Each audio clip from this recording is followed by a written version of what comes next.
top right is called a Radiant Great Jagras. That is the sort of special mystery monster type that is at the core of this game, and we have seen Radiant versions of various monsters so far. As your hunter progresses, the difficulty of monsters in the area will rise as well, and we've also had a monster fighting arena confirmed for more set condition quests as well. There are also little mini-game side activities to complete in the game, including Zen Stone Balance, which has you adjust stones to reach the target height, Winged Treasure Hunt, where you are essentially trying to force a winged drake to drop treasure by emptying its stamina bar while you're hanging off of it, and then Egg Heist Challenge, which is like a stealth minigame egg quest, and this sounds quite neat to me personally.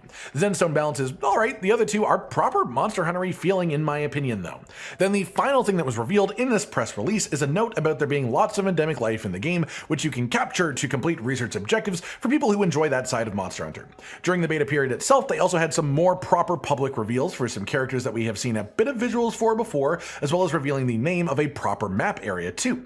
The characters were Midori, the longsword using assault class character who builds spirit gauge a little bit faster with some of her skills than a regular longsword user, and the developers have stated that this is actually their favorite character they've made so far. Then she also has her assault type Palico companion as well.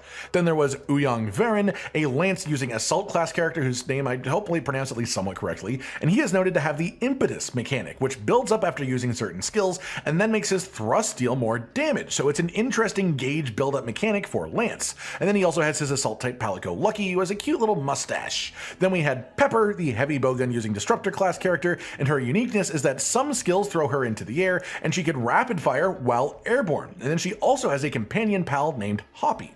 As for the map, the desert area of Outlanders is going to be called the Searing Plains. Extreme temperature shifts between day and night, meaning like classic Monster Hunter deserts, it might be a cool drink during the day, hot drink during the night type of desert.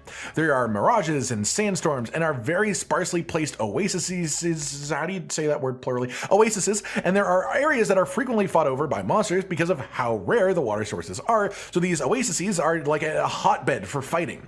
Then the closed beta ended in early December, and a little bit after that we got our final bit of information, which is just a sort of developer update about the beta, information they learned and what they're going to do with it.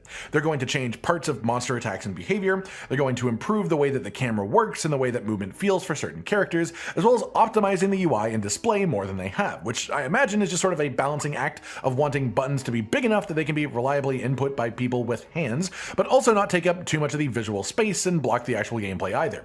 For system adjustments, they're going to keep adjusting the balance of the game. Obviously, we don't know what the balance was like in the beta because it was confidential, but it makes sense that they would continue adjusting balance pretty much until right before they're ready to ship. It generally, though, is a good thing to hear that they are willing to change things like that based on feedback. There is also mention of improving the ways that you gather materials